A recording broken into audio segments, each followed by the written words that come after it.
blue hi kum so pa ko mi ni o puidon o a munam don voi khat la khelna voi khat khelna ni a khelna ve o nè muna po boru ka sang khop mai o red box arina vai vele a tunanin nek dan han tirhian chakjok ni hi antum chiang ve a o first round a heti vak vakan ti chuanin second round chu o red po hianin chan sa nek fu vele zo mai o nuai ate nek a nu ate chu ma o nu a chu ma maro chu be tel to ni be o refrain ayen tlak khop mai o right nek fu le a o red lamaron trăng chầu về lẽ bọn ông chung lần huay về nia ô second round top đó na ăn fit thế mà tuần trong một fight này trong khéo hui anh hắn in vay đâu po hiền in anh chào lâu đâu clang pui ni na chia ta ô anh đông về à ô red tin thấy to pan chua blue po hiền đồ mấy bia cái tum lâu ô apia là nên po hiền sek đâu trùng ngay á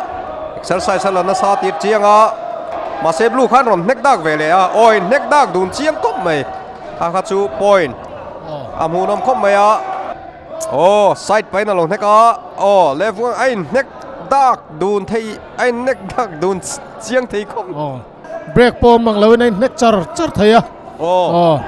ê khai chú bốc sar hianin à thằng này zong second round này hen ron mong rồi đó nghe đi thế mày ô red thì là left along neck lẽ ô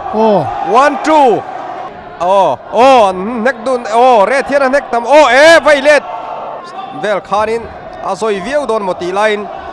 second round nó trăng khanin ron chất thấy phiền mày à anh đuom lẽ mày right neck full red in maro chu blue boxer hianin tharum in alo na last round na ni to boka left of neck vel blue in